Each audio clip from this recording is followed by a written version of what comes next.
소백산맥의 다양한 인연들과 연이 닿아 있는 가야산. 그 높고 넉넉한 품에 안겨 하늘을 바라보는 형상이다. 이처럼 타고난 길지에는 수많은 기원들이 모여들기 마련이죠. 생활사의 기원, 그 평범하지만 가장 중요한 가치를 품게 된 곳, 그 속으로 들어섭니다. 날씨 정말 청명합니다. 인연과 삶을 제대로 느끼고 싶을 때 생명의 땅이라 불리는 이곳 성주가 떠오릅니다. 현대인들에게 외로움을 잊게 해주는 곳, 이참에 떠나면은 싱싱한 참의 맛도 볼 수 있는 정이 꽉 찬 도시 성주로 테마 기행길 떠나보겠습니다. 함께 가시죠. 누군가의 탄생은 오랜 역사가 되어 두고두고 기억되고, 들고 다시 석실 방문을 열고 여기까지. 어떤 탄생은 향이 더욱 짙어지는 5월. 오, 야, 향 참 좋다. 노란 빛과 푸른 빛, 생명의 힘이 넘치는 성주로 갑니다.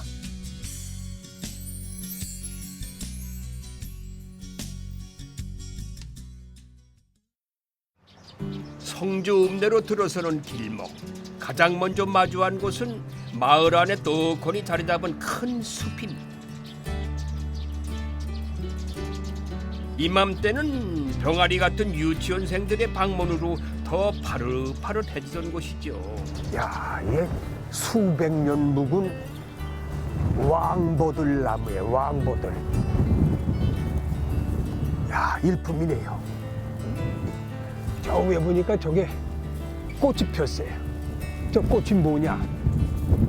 저게 버들강아지라고 그래, 버들강아지. 강아지 풀하고 비슷하게 생겼다고 그래서 버들강아지라고. 포근한 사랑이라는 꽃말도 가지고 있다지요. 이 포근한 숲은 옛 성주 읍성의 서문 밖을 지키던 숲이었다고 합니다. 옛날엔 이게 성 밖이었나요? 예, 그렇습니다. 근데 이 성 밖에 이 포도나무를 조성한 이유가 뭘까? 조선 중엽에 이 서문 밖의 마을에서 네. 소년들이 이유 없이 죽음이 많이 일어났습니다. 그 한 직관이 말을 하기를 이 마을에 있는 족두리 바위와 탄건 바위가 서로 마주보고 있어 재앙이 발생하니 그 중앙에 그 밤나무 숲을 조성하라는 그 권유를 듣고 밤나무? 예, 처음에는 밤나무였습니다. 권유를 듣고 그대로 따랐지만은 그 재앙이 사라졌다고 합니다. 임진왜란 후에 민심이 흉흉해지자 그 밤나무를 모두 베어버리고 예. 버드나무로 숲을 조성하였습니다. 이것이 천년기념물 403호로 지정되었습니다. 외부에서 들어오는 나쁜 기운을 막아준다고 해서 비보림, 성박숲의 마을 수호신들은 그 위세나 위풍이 대단합니다. 300년에서 500년 된 나무들이 59그루 정도 된다는군요.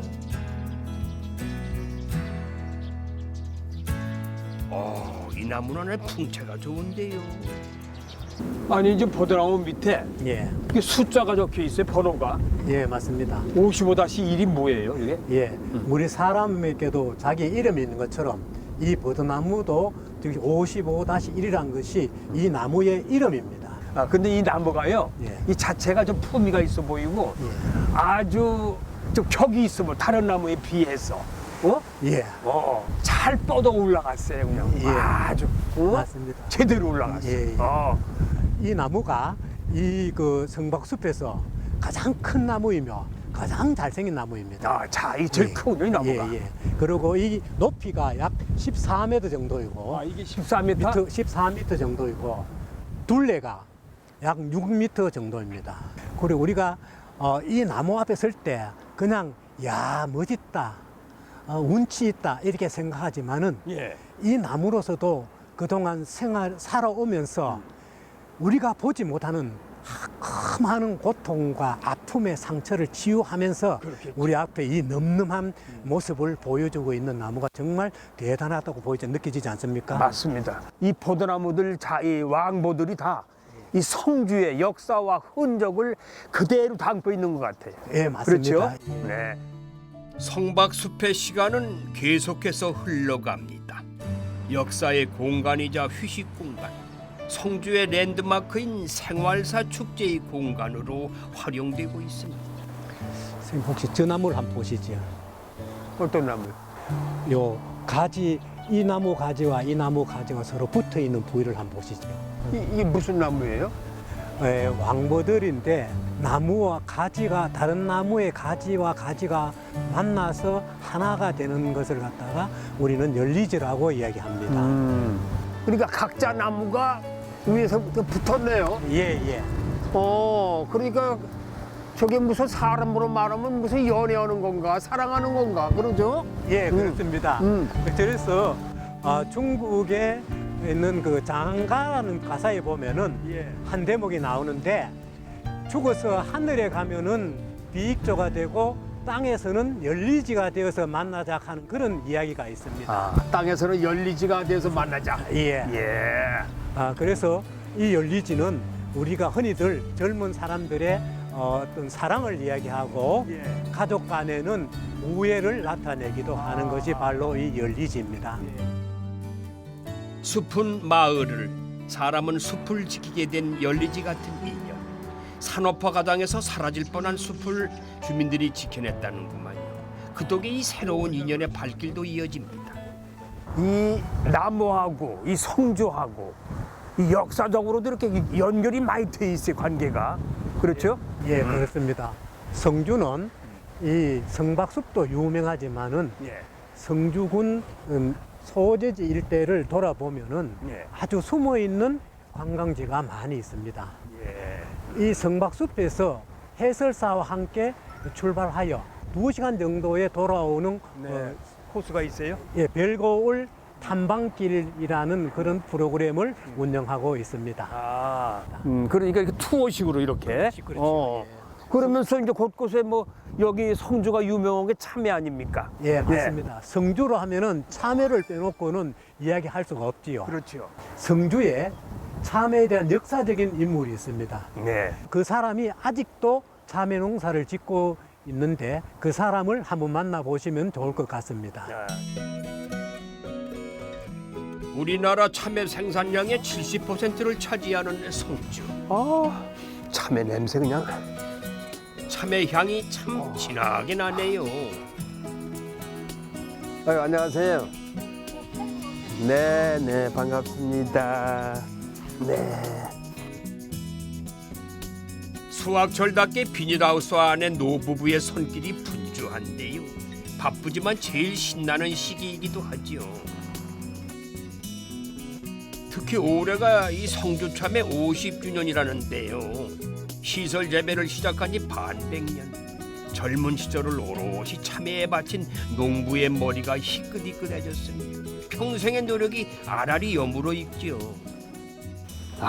참외 색깔 참 노랗다. 왜 이렇게 센 노래예요? 전 어린 시절에 온두막에서 참외밭에 한번 들어가 보군요. 지금 수십 년 만에 참외밭 처음 와봐요. 그 얼마나 참 반갑네요. 참외 보니까요.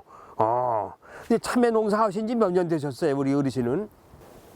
다른 농사, 수박 농사 짓다가 수박 농사 짓다가. 참외 농사를 짓는 데는 네. 올해 47년 짓어요. 그 당시에 그 수박을 다 여기는 그 참외도 하나도 없었겠네. 다 수박밭이었고, 그죠? 그때 당시에는 성주에 참외가 없었어요. 성주에는 참외가 없고. 예. 밭에 변두리 밭에 참외하는 사람, 논에하는 사람 거의 80%가 죽고. 나 노지하던 사람 다 죽고. 원목이니까 접목을 하는데 그 순간 참 어려움도 많았습니다. 예, 그때 힘든 말 얘기 좀 해주세요. 얼마나 그 힘들었나. 힘든 걸 이 접목 방법을 찾으려고 무한히 노력을 했는데 고인된 백준년 씨라 하는 분이 그 대화를 하면서 같이 이 접목을 하면 괜찮을 것 같는데 그래가지고 접목을 시작했던 것입니다. 참외 재배 기술이 부족했던 과거. 애지중지 키워도 한 해를 넘기지 못하고 노지에 심어놓은 것은 바람에 날아가 버리고 고생이 이만저만이 아니었다지요. 좋은 품종들을 접목하는 방법을 개발하는 후부터는 성주 땅에 이 튼실한 참외가 뿌리를 내렸습니다.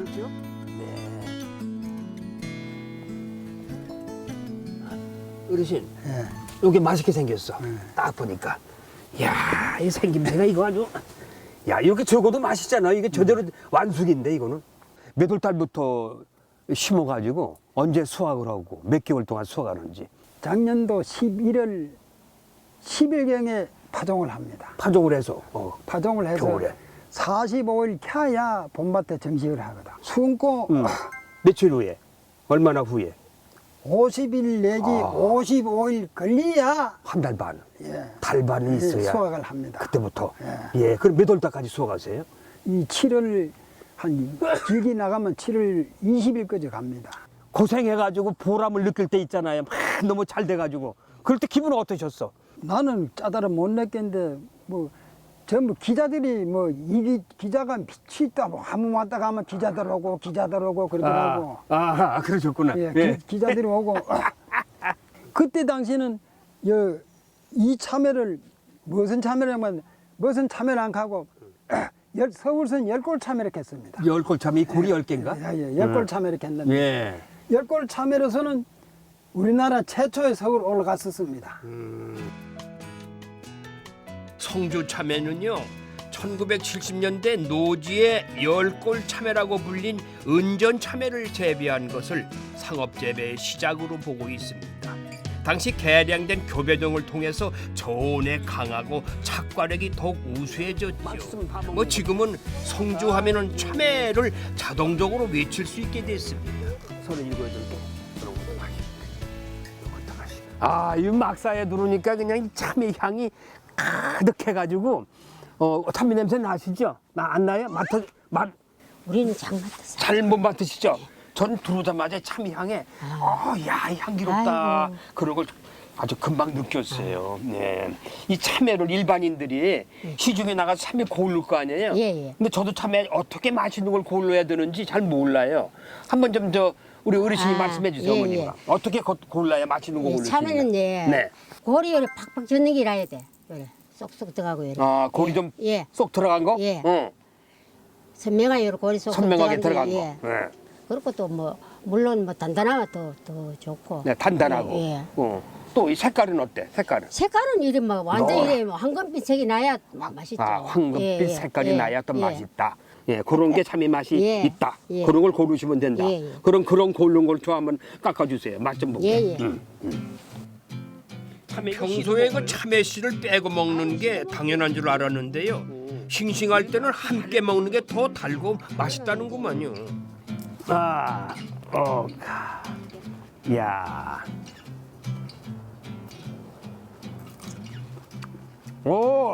야, 진짜 맛있네. 이 참외가 이렇게 맛있는 이유가 뭐예요? 응? 키우는 똑같은 특별한 맛있는 종자가 따로 없고 모종을 키울 적에 예, 무성하게 키우는 거하고 예, 수분이 모자라 건조하게 키우는 거하고 네. 그 차이가 많이 나고 모두 대부분 뭐 공기 좋고 뭐 땅 토질이 제일 중요합니다.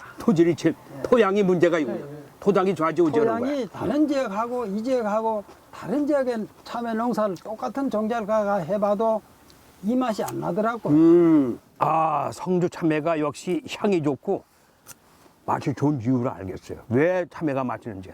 어르신 말씀 들으니까 이 수십 년 지난 후에나 제가 이해가 되네요. 말씀. 좋은 땅의 기운으로 속이 꽉 찬 참외가 전국 각지로 가기 위해서 일단 여기에 모입니다. 참외가 상품이 되기까지 전 과정이 펼쳐지는 산지 유통센터인 셈이지요. 여기가 그 맛있는 성주 참외가 자동으로 선별되는 곳인 모양이죠? 예, 그렇습니다. 예. APC 농산물 산지 유통센터입니다. 채척, 선별, 포장 모든 부분을 유통을 책임지고 함으로써 농가에게는 시가, 편익을 도모하고 산지나 우리 산지에서 소비자에게 균이란 상품, 안전된 상품을 공급함으로써 소비자들부터 신뢰받는 그런 시스템을 구축하는 곳입니다. 참외 특구로 지정된 2006년부터 참외 유통센터와 공판장 시설을 확충하기 시작했는데 지금은 세척과 선별 과정이 자동화로 진행되고 있습니다. 정확하게 나가는구나. 예. 대충 담으시는 것 같지만은 이 봉지마다 담기는 무게가 거의 같을 만큼 포장의 달인들이에요. 네. 여기서 우리가 세척장에서 2차 선별을 했잖아요. 네. 다시 여기 와서 다시 2차 선별을 합니다. 뭐. 그래서 조금 더 참외 흠이 있는 것은 아, 출하를 안 합니다. 못난이는 예, 약간 흠집 있는 거. 색깔이 안 좋다가 색깔이 야, 반났다가 그래. 이런 부분은 출하 안 하고 풀은 턱만 여기 같이 야. 포장해서 여긴 최고급 예, 예. 참외만 저기 예, 완전 예, 포장이 예. 되는군요. 예. 어? 그래 50년 명성에는 이유가 있었군요. 깨끗한 황금빛 참외가 싱가포르나 말레이시아 등지로도 수출된답니다. 농민들이 정성껏 키운 만큼 많은 분들이 맛보면 좋겠는데 이 코로나19로 힘든 의료진들에게도 전달이 됐다는군요. 이 코로나 때문에 많은 분들이 고생을 하고 계신데 네네 이 올해 이 성주 참외는 어때요? 가격이 좀 떨어지지 않았나요? 그렇지 않습니다.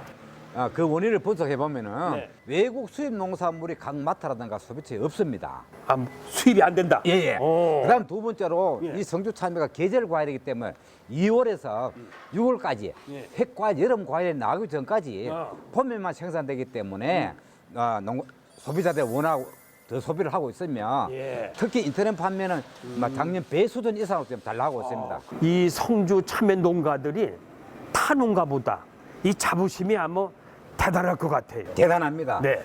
특히 우리 성주 참외는 50년 역사, 즉 반세기 역사를 가지고 있기 때문에 막 세계적인 어떤 그 농산물을 만들기 위해서 농가들이 상당히 노력도 많이 하고 그렇죠. 예, 자부심이 대단합니다. 예. 이 참외를 그냥 먹는 것도 좋지만은 또 맛있게 먹는 방법이 또 없을까요? 우리 성주에 아주 그 참외를 맛있게 하는 여러 가지 제품을 생산해서 맛있게 하는 농가가 있습니다. 거기 한번 가보시죠. 아, 요리를 한다? 예. 참외를 가지고 각종 요리를 하고 있습니다. 그래요? 예. 그럼 거기 한번 가봐야 되겠네. 조선시대 허균도 이 도문대작이라는 책에서 참외를 매우 단과실로 기록했다지 그 단맛과 향을 쫓아가 보기로 했습니다.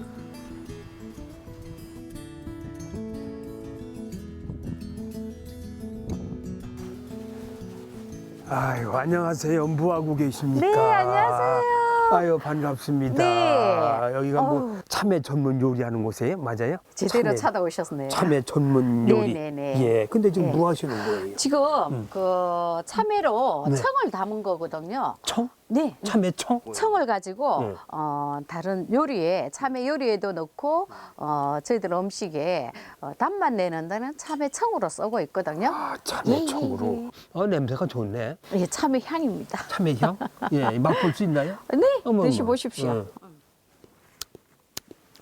새콤, 달콤, 새콤, 달콤하네 맛이. 네. 아. 최 선생님이까지 오셨는데 참외 요리 맛보셔야죠, 그죠? 그렇죠. 예, 그럼- 청으로 네.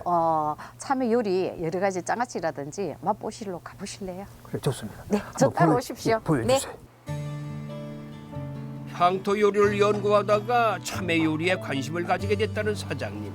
참외를 생으로만 먹는 줄 알았는데 성주에서는 반찬으로 해 먹는구만요. 가야산에서 채취한 산나물이 곁들여진 깔끔한 한정식 한 상이 차려졌습니다. 그냥 봐서는 어느 것이 참외 요리인지 잘 모르겠지요. 이게 전부 다 저 참외로 만든 요리란 말이죠. 네, 저희 집 식재료로는 단맛을 내는 데는 참외청을 아, 청을. 내려서 하고요. 네. 신맛 나는 거는 참외 식초를 만들어서 쓰고 참외 있습니다. 식초. 네, 그래서 좀 더 안전 한번 끓여갖고 보시면 됩니다.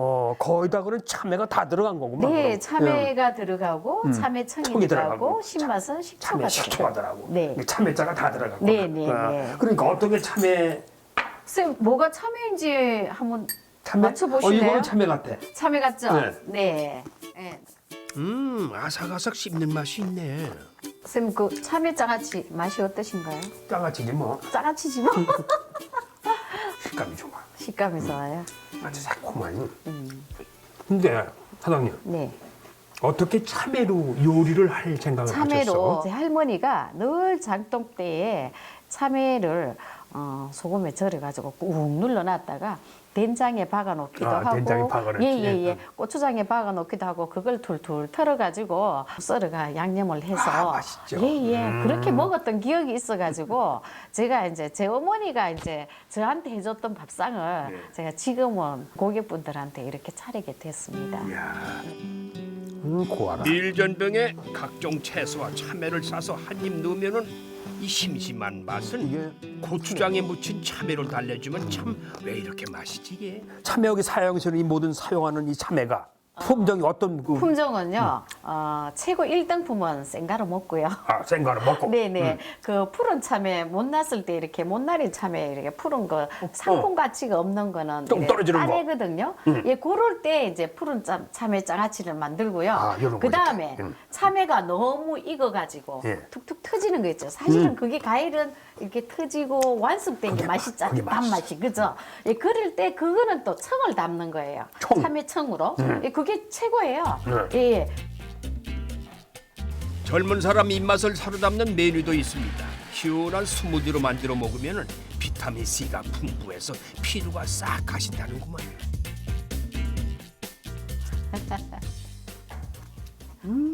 참외의 맛 그대로입니다. 진짜?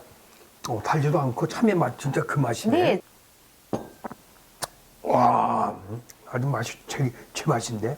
아주 저한테 딱 맞는데. 건강하십시오. 고맙습니다. 네. 저는 이 맛있는 거 먹고 네. 여러 가지 건강 잘 챙기겠습니다. 네, 네. 아유 고맙습니다. 고맙습니다.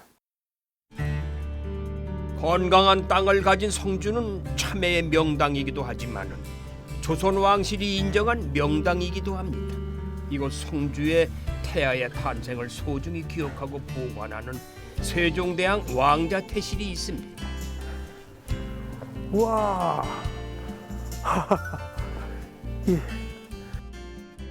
여기가 세종대왕 왕자 태실이라고 제가 알고 있는데 예, 아들들의 태. 아들들. 식구남 사녀가 있습니다. 세종대왕에게는. 식구남. 예, 그런데 문종을 제외한 18남, 예, 18왕자만 여기 태를 안치하게 되었습니다. 그런데 왜 이 넓은 곳에 왕자 태실을 여기가 조성이 됐는지 다른 곳도 많을 텐데 그 이유는 궁금해요. 실록에 보면 네. 태지의 길지가 뭐 봉황이 알을 품었네 이런 형상들이 아니고 예. 평지에서 우뚝 솟은 평지가 태지의 길지다 이런 기록이 있습니다. 그래서 우리네 산들이 다 이렇게 생겼지만은 그렇죠. 처음부터 이렇게 생긴 산이 아니고 처음부터 이렇게 생긴 산. 일깎지 않아도 평평한 땅이 있는 봉우리를 태지의 길지로 봅니다. 그래서 여기가 아주 적격한 땅이죠. 평지에서 높은 평지. 평지 그렇죠. 네. 그런 곳이 태실로서는 아주 최고의 명당이다. 길지다. 예. 엄마의 자궁 속같이 평온해 보이지요. 태실 관리에 특별한 정성을 기울였던 조선 왕조. 왕자가 태어날 때마다 깨끗이 씻은 탯줄과 태반을 묻는 의식을 치렀는데 모든 왕자가 똑같이 축복을 받았지만 그 이후의 삶은 같질 않았습니다. 여기는 금성대군 태실인데 왜 안 보이네요? 네, 금성대군 저 앞에 안평대군도 안 보이죠. 네. 한남군, 하의군, 영풍군 이렇게 5개가 없습니다. 세조가 왕위에 오를 때 반대했던 형제들이에요. 네. 반대했다기보다는 옳지 않다고 생각했던 형제들의 태를 신하들이 임금님 태와 같이 있으면 좋지 않다고 주청을 합니다. 그래서 세조 3년에 파서 깨버렸습니다. 그래요? 그런데 마침 요 기단석은 그 당시에 석공들이 다 깨지 않고 주변에 굴러버렸어요. 그런데 1977년 여기 발굴 볼군 작업을 할 적에 땅 밑에서 찾아내서 발굴했군요. 제자리에 갖다 놓은 것입니다. 참 형제들 너무하다, 그지요? 이 권력 앞에서는 형이고 아우고 필요 없어요. 부모도 필요 없어. 그렇죠. 예, 동서양 역사를 막론하고 맞아요. 피비린내 나지 않는 역사는 없습니다. 그렇습니다. 각자의 운명이 달랐던 세종대왕의 왕자들, 특히 비운의 왕 단종의 태실 앞에서 발길이 멈춥니다. 이 태실은 단종 태실이라고 그러잖아요. 네. 원손 아니에요. 네. 한 평생을 살다가 이렇게 떠나신 분이고 비운의 왕이신데 그렇잖아요. 그렇죠. 네. 네. 단종이 12살에 임금에 오릅니다. 네. 네, 12살에 임금이 오르니까 삼촌들이 왕위를 넘보기 시작하죠.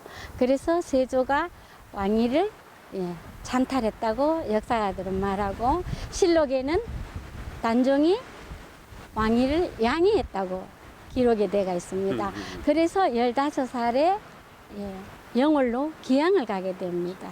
거기서 사약을 받고 죽었다는 설, 또 목을 졸라서 죽였다는 설, 스스로 죽었다는 설, 이래 설들이 난무한 비운의 임금님이시죠. 지금 장릉에 모시고 있어요. 그렇죠. 영월 네, 장릉에. 네.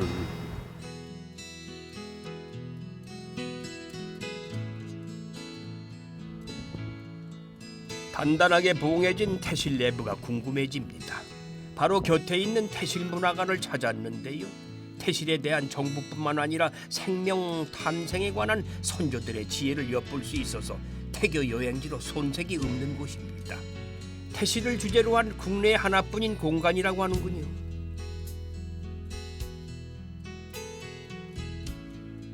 해설사님, 여기는 어떤 곳인지?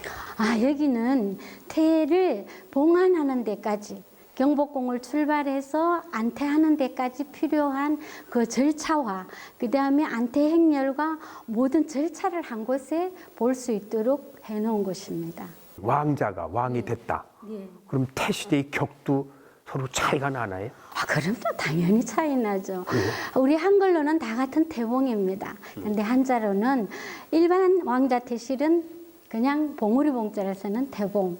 임금이 되면 아까 가봉비 보셨죠? 네. 그런 표석도 세우고 둘레석도 하고 치장을 다시 하면서 태봉할봉자를 써서 태봉이라고 격상을 시킵니다. 와, 아니, 당연히 다르죠. 완전히 다르네요. 네, 왕하고 네. 왕자하고 왕하고. 그럼요. 네. 묻었다는 게 최초의 기록. 국운과 관련이 있다고 하여 태를 보관하는 일을 중요하게 여겼다는 조선 왕실. 왕실의 출산 의례부터 탄생의 과정까지 그 아름다운 과정을 따라가다가 추억의 물건을 발견했습니다. 야, 이건 뭐야? 이거는 이거는 금줄 아니에요? 애기 나면은 요즘 보기 물 힘들죠. 앞에, 대문 앞에다 이렇게 걸어두고 쳐놨던 건데. 네. 야, 나 이거 한 40-50년 만에 처음 보는 이런 건 언제 벗겨서 난 우리 동네 아기 때 우리 집 앞에 우리 엄마가 아기 낳았는데 아들 낳았어요.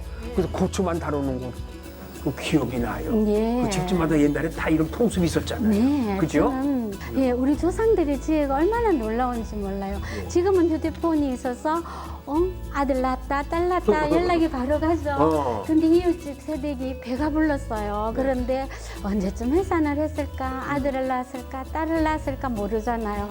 그런데 그 궁금증을 이 암호가 다 풀어주는 겁니다.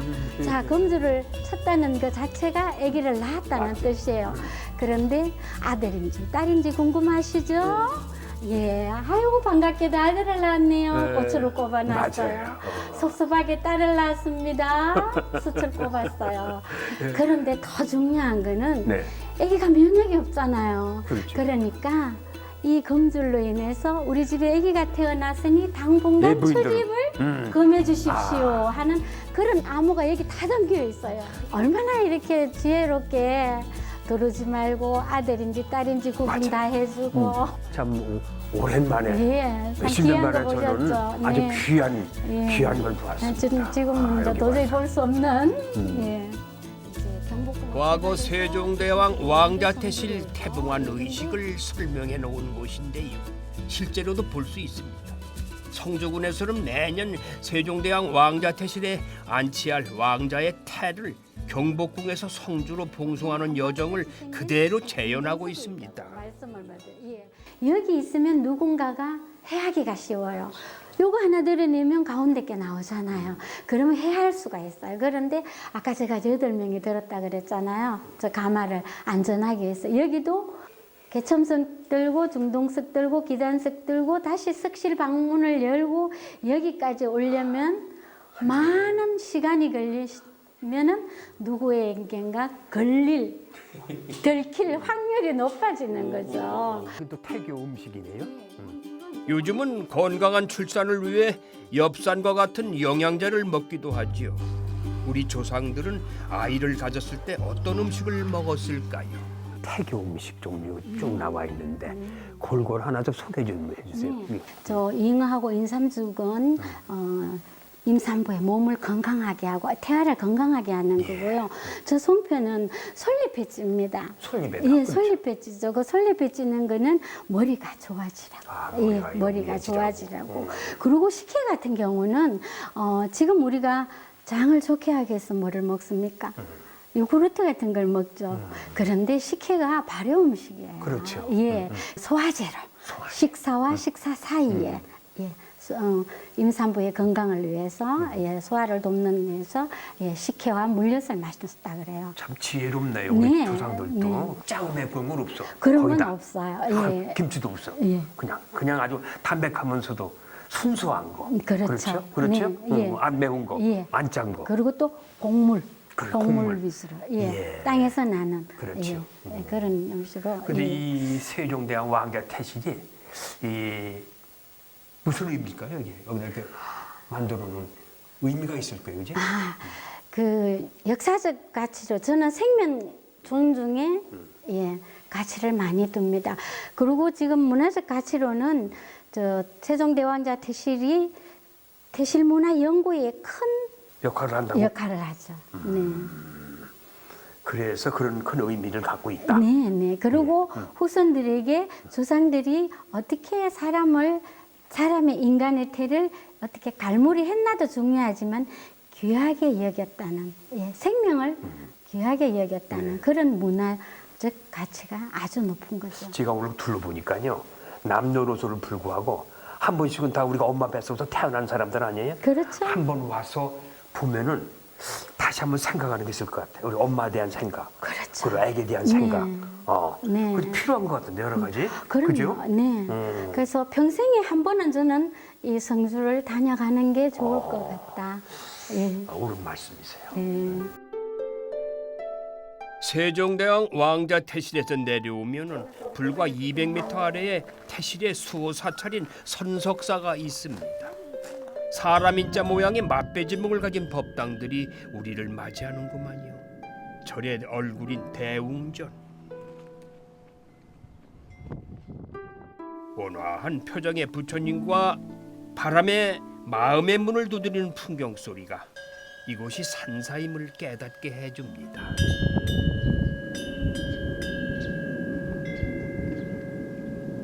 야, 이 풍경 소리, 와. 오랜만에 들으시죠? 오랜만에 듣는 거야. 예. 예. 바람이 오늘 우리는 괴롭혔지만 저 풍경 소리는 저희들을 기쁘게 해주네요. 네, 이 선석사, 선석사. 선석사. 네. 아주 고즈넉하고 네. 큰 절은 아니지만은 네. 여러 가지 이렇게 의미가 있는 것 같아요. 네. 근데 선생님 여기가 선석사가 어떤 곳인지 좀 말씀 좀 해주세요. 네, 선석사는 꽤 천년 이상 된 고찰입니다. 신라 효소왕 1년에 지어진 사찰인데 원래는 여기서 저 서쪽에 조금 떨어져 있던 곳에 지었을 때는 신광사라고 그랬습니다. 다른 쪽에 있었군요. 네, 근데 고려말 공민왕 때 나홍대사가 주지스님으로 오시면서 저를 옮겼습니다. 옮겼는데 저 마당에 돌 한번 보시죠. 예. 저 돌이 나왔습니다. 아, 이거. 예, 지금 오. 같으면 장비가 있어서 옮길 수 있었겠죠. 그 당시에는 저 돌을 옮길 수 없었어요. 그래서 나홍대사가 신강사를 옮기면서 선석사라고 사찰 명칭을 달리 부르게 됐습니다. 그래서 지금 선석사. 장소를 옮긴 다음에 이 돌을 보고 예. 선석사라 이름을 이 지셨다. 돌을 이제 그 당시 기술로는 아마 꽤 깊이 박혀 있는 것 같아요. 그래서 예, 선석사라는 예, 사찰 이름이 붙게 되었습니다. 그리고 이 손속 사이도 특별한 보물 같은 것도 있어요? 네, 보물이 한 점 있습니다. 그래요? 개불탱한데요. 어. 네, 그 보물 1608호로 지정되어 있는 숙종 때 그 왕실의 안녕과 번영을 위해서 제작한 그 영상회도라고 예, 석가모니께서 영축산에서 설법하는 장면을 탱화. 그린 그림. 예, 탱화입니다. 탱화. 예, 밖에 어. 그거는 개불탱. 그렇죠. 개불탱화. 네, 네. 그거는 실내에서는 이렇게 야외에 나와서 봐야 되죠. 그 4월 초파일 딱 하루만 초파일? 그립니다. 그래요? 일반 아무 오늘은 예, 볼 수 없어 많이 아쉽습니다. 아쉽네요. 네, 네. 왕실의 무병장수를 기원하기 위한 영산의 괴불탱. 하지만 부처님의 말씀은 권력가들에게만 미치는 것이 아닙니다. 삼라만상의 모든 것이 그 목소리를 들을 수 있게 배려되어 있지요. 이게 무슨 푹인데? 네, 절에는 4가지 물건이 꼭 있어야 되는 불구사물이 있습니다. 불구사물. 네, 그 중에 하나가 이거 큰 북이죠. 북은 네, 3가죽으로 주로 만듭니다. 소는 다리가 몇 개입니까? 소다리 4개? 예, 4발 달린 짐승들을 위한 부처님의 소리가 전해지는 거예요. 4발 달린 네. 동물들을 위한 부처님의 소리. 네, 예. 그래서 북은 그런 의미가 있고요. 자, 여기 물고기. 물고기. 네, 어북이라 그래요. 물 속에 사는 모든 짐승들이 이 북소리를 듣고 부처님의 마음을 받아들이는 거죠. 선생님 옆에 있는 여기 운판이라고 합니다. 무슨 모양이죠? 예. 이거 구름 모양인데? 네, 구름은 하늘에 떠 있기 때문에 네. 하늘에 있는 모든 짐승들을 부처님 말씀을 들으라는 소리로 운판이 있습니다. 자, 그다음 마지막으로 이 종입니다. 종은 인간과 이 온 우주에 울려 퍼지는 부처님의 소리를 들으라고 예, 종인데 여기 우리나라 종은 밑에 홈이 파져 있어요. 예, 무슨 이걸 의미예요? 맹돌이라고 그래요. 종을 치면 소리가 밑에서 돌아서 위로 올라간다. 올라가는. 그래서 우리나라 종소리는 엄청 은은하게 길게 가는 거죠. 예. 그 여운이 남겠네요. 그럼요. 여운이 예, 남는 거지. 예. 이 4가지를 불구사물. 불구사물이라고 어느 얘기해요. 사찰이든지 꼭 다 있어야 되겠군요. 됩니다. 불구사물은. 네, 네. 생명의 고장 성주답게 또 하나의 보물들을 품은 공간이 있습니다. 왕자가 아니어도 태를 봉안하고 복을 기원할 수 있다는군요. 무슨 부처님인데 우리 한복을 입은 부처님이 아기를 안고 있네. 네. 무슨 상이에요? 얼굴은 분명히 부처님 상이죠. 부처님, 근데 부처님. 가슴도 나와 있어요. 예, 그래서 이거는 아기들이 건강하게 잘 자라기를 염원하는 뜻으로 머리에도 있고 가슴에도 안고 젖은 뭡니까? 아기가 먹고 생명을 유지하는 예, 우리의 신체예요. 아기를 잘 크게 기원해주는 부처님상 아마 처음 보실 거예요. 부처님이 되게 남자인 네. 줄 알고 있는데요. 네, 그러니까 엄마 이제 아니야. 형상화를 시킨 거죠. 예. 조금 그 뒤에 있는 금빛 찬란한 저 조그만 항아리는 좀 무엇입니까? 그게? 자, 옛날에는 왕실에서만 태를 봉안하고 기도를 했지만은 지금은 사람이 다 평등해요. 그래서 아기들이 병원에서 올 때 배꼽에서 한 10cm쯤 달고 오는 게 있어요. 그게 마르면은 똑 떨어지거든요. 떨어지는 걸 여기다가 의뢰를 하면은 저 항아리, 한컵빛 항아리에 담아서 평생 아기의 무번 장수를 위해서 기도를 해주는 예, 그럼 여기는 일반인들도 태를 봉안하는군요. 그렇죠. 누구든지 일반인들도. 신청하면은 저기 이름 쓰인 거 보이시죠? 예, 누군가를 위해서 잘 되기를 기도해주고 염원해주는 그런 마음들이 모이면은 결국 나라가 건강해질 것이다. 저는 그런 생각을 합니다. 인간 존중, 예, 또 생명 존중, 생명 존중, 네. 응?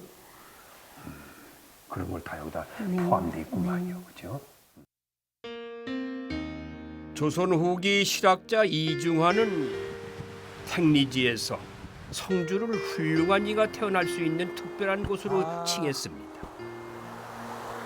아, 물소리 참 좋네요. 시내 물소리. 야, 이 성주는 산천이 수려하고 밝아서 이름 높은 선비들이 많았다고 합니다. 이 성주 선비들의 기계와 그리고 풍류가 느껴지는 이곳 한번 제가 찾아가 보겠습니다. 성죽은 수륜면에 위치한 해연서원, 조선 중기 유학자의 역사가 담긴 곳이라는데 이곳에는 또 어떤 인연이 기다리고 있을까요?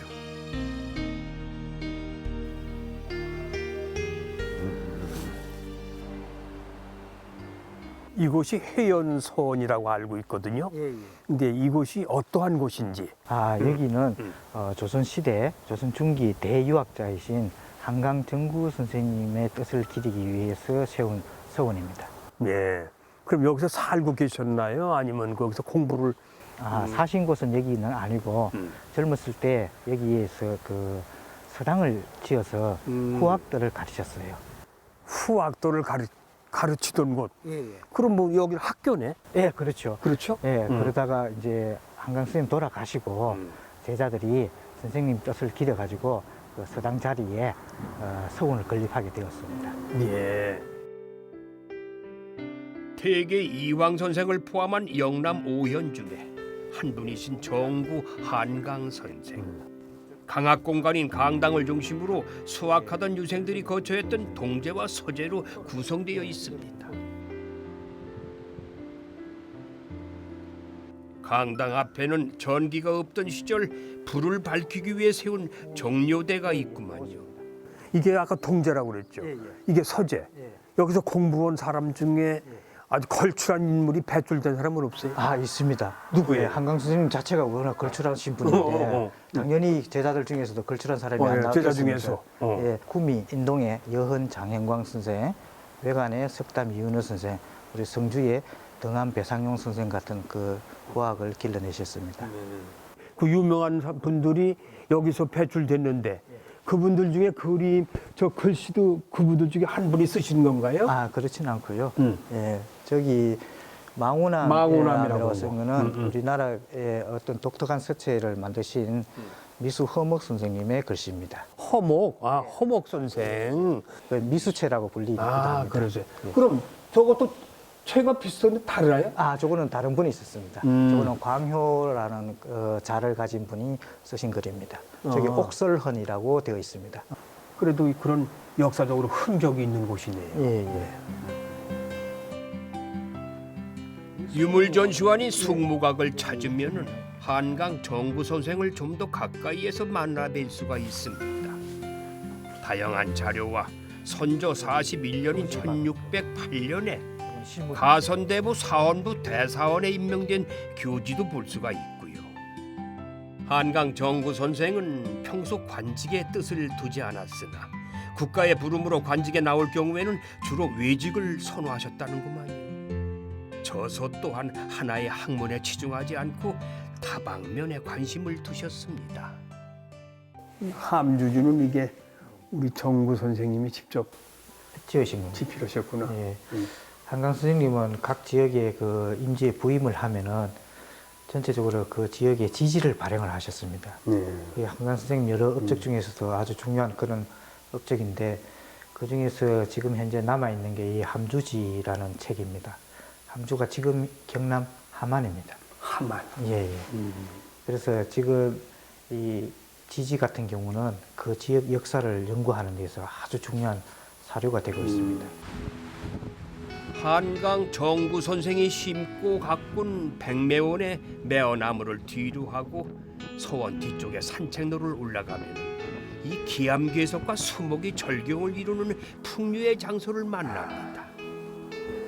봉비암. 와. 오, 야. 바람 좋다. 아홉 비경의 무흘구곡 중 제1곡인 봉비암. 물소리와 숲의 아름다운 조화가 한강 정구 선생과 제자들의 눈길을 사로잡았을 것 같습니다. 근데 여기가 아까 올라올 때 보니까 봉비암이라고. 봉비암이 어떤 곳입니까? 예, 무홀구곡의 제1곡 출발점입니다. 네. 옛날 그 전필제 김종직 선생의 글에 나옵니다. 거기 보면은 옛날에 아주 오래 전에 여기 지방의 호족들이 이 봉비암 자리가 넓지 않습니까? 여기에 모여서 술을 마시고 놀았다고 합니다. 네. 그때 기생 하나가 술에 취해서 이 발을 헛디뎌서 이 하천으로 떨어져 죽게 됩니다. 기생이. 예, 예. 네. 그래서 그 기생 이름이 막 봉비였어요. 떨어진 기생 이름이 봉비였다. 예, 예. 그래서 떨어진 곳이 여기이기 때문에 봉비암이다. 예, 예. 그리고 여기 밑에 보시면은 물이 굉장히 맑게 흐르고 있지 않습니까? 예, 예. 저기 큰 소가 있는데 네. 저 소 이름을 봉비연이라 이렇게 이름 붙였다고 합니다. 봉비연. 예. 아, 예, 예. 그럼 이를 쭉 가면 이게 구곡이란 말이죠? 예, 이 구곡이, 예. 9개 예, 저 예. 계곡이 있나? 예, 이 하천 따라 쭉 가면은 무월 구곡이 나오는데 여기가 1곡이 봉비암이고 2곡이 한강대인데 각 구곡 각각 곳이 참 너무나 아름답습니다. 그렇게 아름다운 구곡이었기 때문에 여기서 선비들이 이제 풍류를 즐긴 거 아니겠어요? 예, 골고루 각 곡마다 선비의 흔적이 다 남아 있습니다. 아, 기가 막힙니다. 내가 옛날 예. 선비로 태어났어야 되는데 예, 풍류를 불면서 한번 여기서 시를 한번 읊어야 되는데. 예. 아름다운 풍경 앞에서 발동하는 시심은 나만의 것이 아닌 것 같습니다. 그 옛날 한강 정구 선생 그리고 제자들과 같은 마음입니다. 여기가 이제 일곡 봉비암을 글귀를 여기다가 이제 물품 건데 이 시이네요. 그러니까 일곡이라 여울 어귀에 낚싯배를 띄우니 석양빛 시내 위에 실 같은 바람 감도네 뉘알리오 인간 세상에 잡념 다 버리고 박달나무 삿대 잡고 저문한 게 휘젓는 줄을. 아, 이 시를 보면 한 폭의 그림 같지 않습니까? 예, 낚싯배 띄워놓고. 예, 강물에 낚싯배가 있고 예, 또 인근의 인가에서는 불을 떼니까 연기가 피어오르고 그렇죠. 예, 그러면서도 선비들의 어떤 여유로움, 낭만, 예, 이런 게 유유자적하는 그런 모습들이 선하게 이렇게 그려지는 듯합니다. 그러니까 세상 잡념 다 버리고 예, 예. 풍류를 즐기는 선비들의 예, 모습 예. 좋습니다. 선비들의 삶이 이어지는 이곳, 성주 생활사 문화의 삶을 대표하는 한계 마을입니다. 전통을 고수하고 있는 이곳이 풍수지리적으로도 명당이지만은 여행의 풍미를 높여준 좋은 터이기도 합니다. 아, 이 겹벚꽃 참 예쁘네요. 연분홍 벚꽃 같아요, 그죠? 색깔이 자주는 아니고 연분홍. 네, 연분홍 겹벚꽃입니다. 저것도 이쁘지만 그 밑에 이렇게 이 기와도 아름답고, 그리고 이게 운치가 있는 이 벽돌. 이게 뭐라 그러죠? 이게 석돌? 토석담이라고 합니다. 토석담. 예, 흙과 돌과 돌로 이렇게 섞어 쌓은 토석담이라고 하는데요. 토석담. 한계마을은 토석담이 아름다운 마을로 유명한 곳입니다. 마을 전체의 토석담의 길이가 3.3km가 어이구, 되는 그런. 그렇게 길어요? 예, 지금 한계 마을이라고 하셨는데 한계 마을은 무슨 한계가 무슨 한계예요? 한계는 큰 개울, 큰 갯벌을 의미하는 마을이고요. 예전에 마을 앞 백천가에 큰 물이 졌다가 빠져나가면서 큰 개울이 형성이 되어져서 붙여진 이름이 한계입니다. 이것을 한문으로 표기하면 큰 대자와 개포자를 써서 대포라고 또 부르고 있습니다. 대포마을. 예, 대포리라고. 예, 대포리. 예, 아, 예. 그렇군요.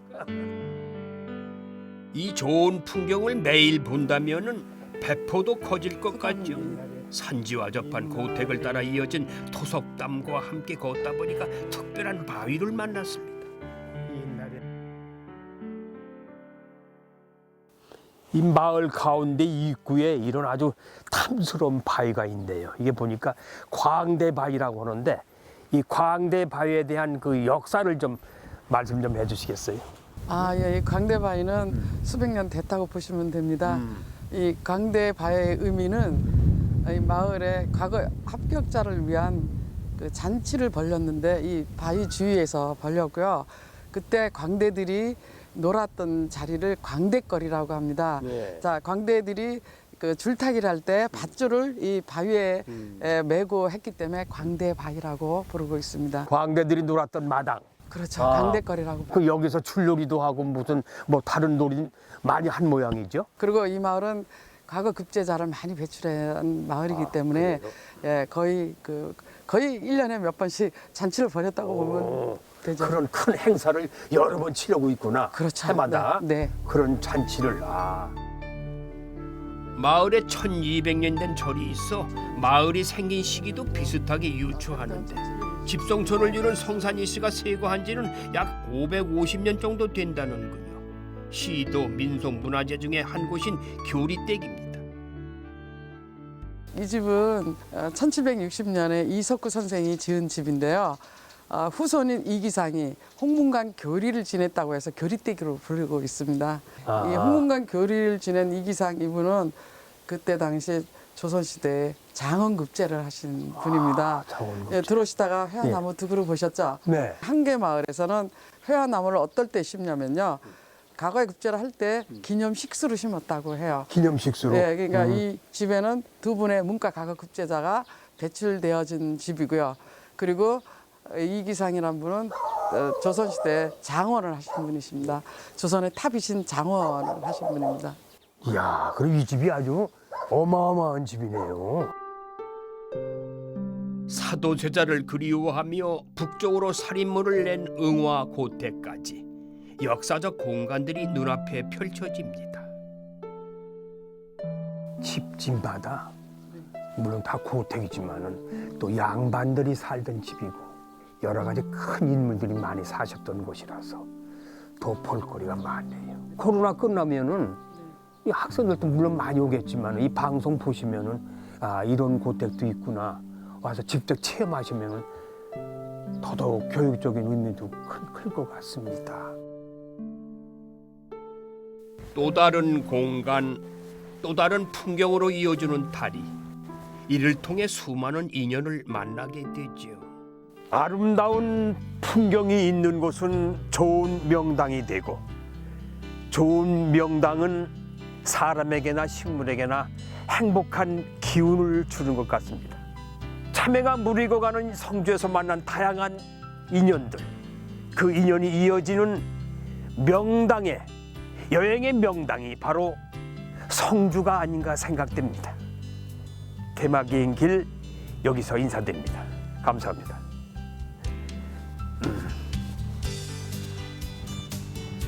삶이라는 여행 위에서 만나는 인연을 통해 우리는 바로 지금 이 순간을 살아가고 있음을 느낍니다. 달콤한 참외의 향이 하루하루의 노력으로 여문 결실이라면 우리의 시간도 하루하루의 만남으로 채워지는 소중한 기억이겠지요. 자, 오늘 우리는 성주에서 성대한 하루를 채웠습니다.